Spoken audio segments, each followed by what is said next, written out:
The Ryan X-13 Vertijet was an experimental vertical takeoff and landing aircraft flown in the United States in the 1950s. The main objective of the project was to demonstrate the ability of a pure jet to vertically take off to maintain steady flight and to transition to horizontal forward flight and to vertically land.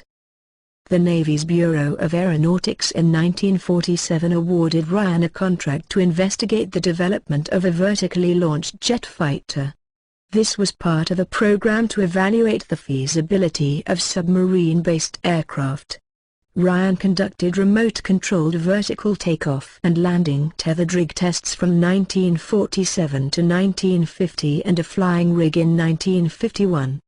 Ryan was awarded an Air Force contract in 1953 to develop an actual flying jet-powered vertical takeoff and landing aircraft, which was given the designation X-13. 2 prototypes were built.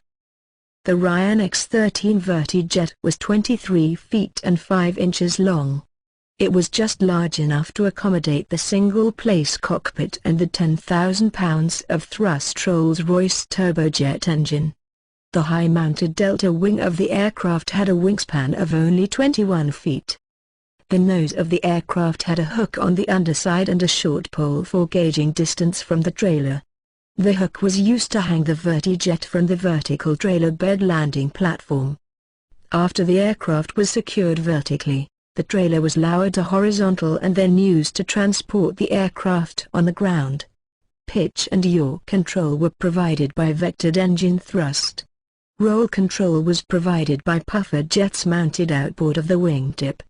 The first prototype was fitted with temporary landing gear and made its first horizontal flight on December 10, 1955.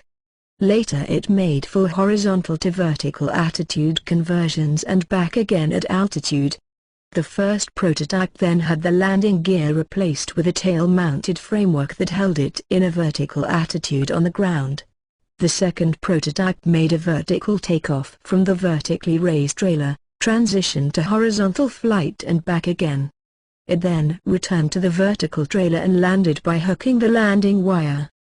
On July 28, 1957, the X-13 was demonstrated in Washington, D.C. It crossed the Potomac River and landed at the Pentagon. The Air Force chose not to continue development of the Ryan X-13 Vertijet because of the lack of an operational requirement.